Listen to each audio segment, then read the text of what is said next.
You gotta have knowledge for life. You gotta have knowledge for life. You gotta have knowledge for life. You gotta have knowledge for life.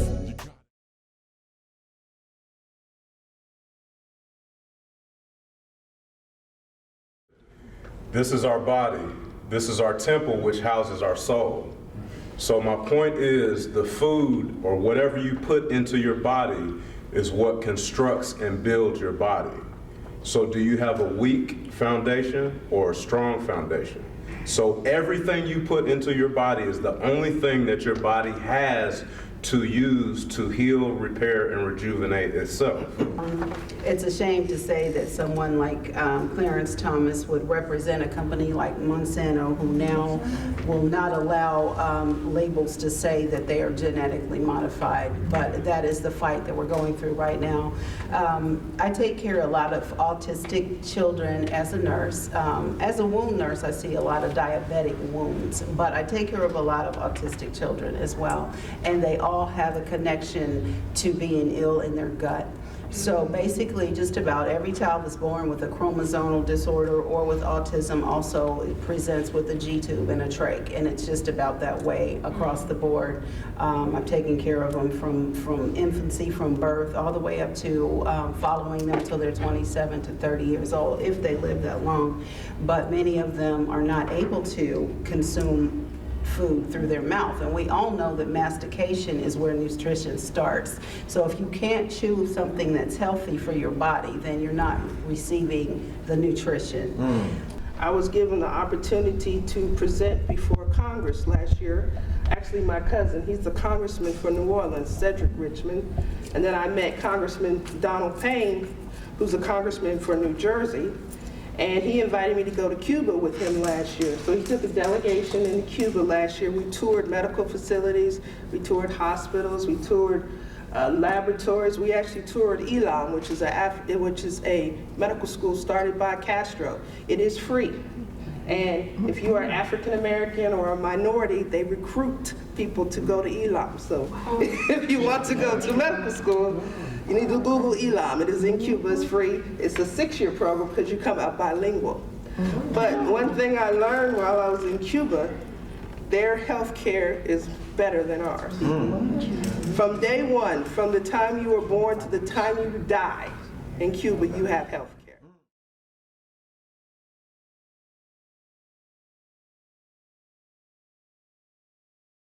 I've seen an increase in African American suicide attempts drastically. I think a year ago, May, it was a year ago, a young lady who jumped off the bridge in Cincinnati and ended her life. There were 4 African American suicides in that same month. And we don't talk about it. I work with some kids from the Urban League, and one of the young men came in and his friend hung himself in the basement in West Dayton. Nobody's talking about it. So we have to realize that our numbers are only captured by the morgue. So when you think about crisis, that's a community response, because how can you keep a family from experiencing crisis if the resources there aren't in the community to allow the crisis to alleviate? So it's definitely a community-based problem where I totally agree with Robbie that it starts with the parent and them being able to access services and therapy for themselves, so then they're able to come down to the level of the child and relate to them on an emotional level to help relieve their stress and alleviate their anxiety. Because if a parent isn't able to self-regulate, then they're not going to be able to help their child self-regulate. In terms of policy, when we're looking at kids and teens, the majority of their time is spent in school, and so that's an area that we have to tackle, because if you think about it, the schools have our kids from pre-K to 12th grade. That's what, 13, 14 years that you have to really help them with their socio-emotional learning, to help them learn how to properly express like how they're feeling, how to deal with things, how to handle things head on, and really develop that like a healthy emotional being, right? That healthy mental wellness, right? And so part of it is that, you know, our schools, they want to throw social workers and want to throw therapists and stuff in there after the fact, and it's not built into the fabric of how, of the learning.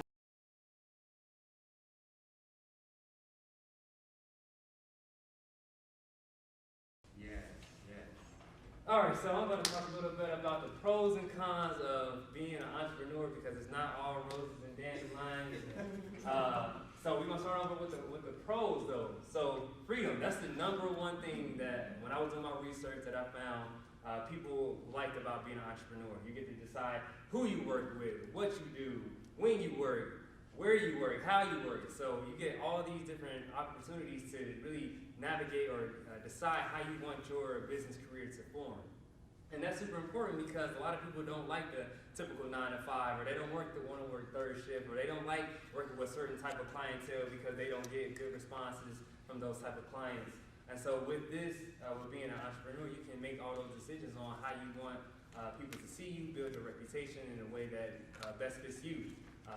And it's all about, even though it's not all about you, it's definitely more so about what you envision your company to be like, and so you have a lot more leeway in that.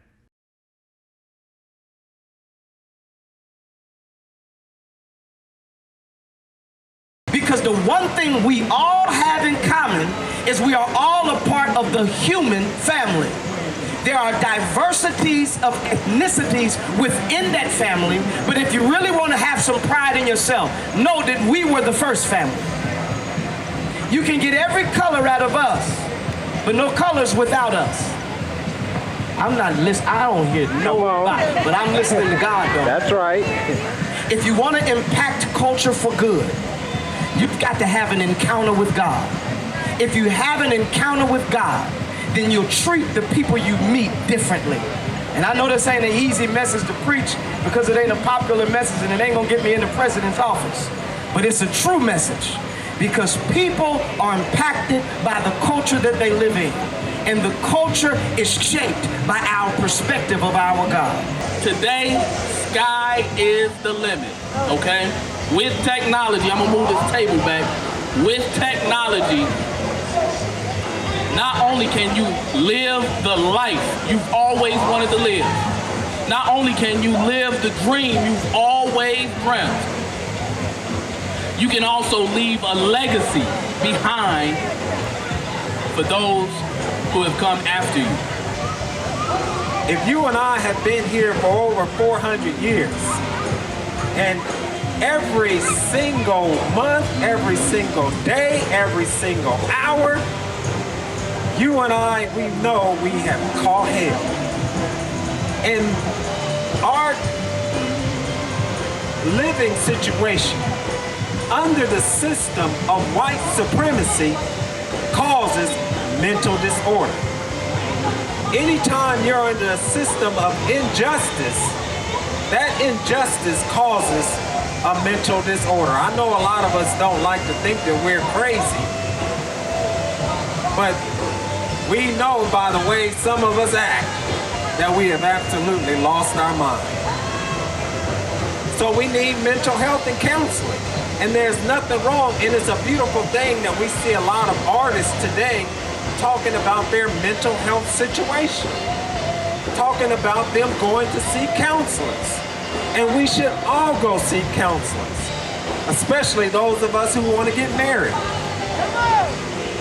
Everybody walking around here was a believer before they started walking around. And how about that one? Yes, sir. That's pretty cruel, but that's real. Right. Somebody saw somebody else and said, a thought, a vision happened, and then we made manifest into a reality. But when you take people's vision from them, what do you have left? You have a hopeless, a hapless, a destitute population. And so the question is, can these dry bones live? Good.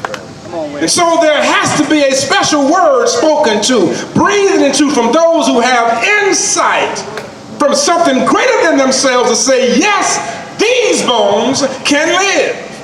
Because they are the greatest of the greatest that's ever lived. The bones are left, but inside the bones still is the DNA. Come on.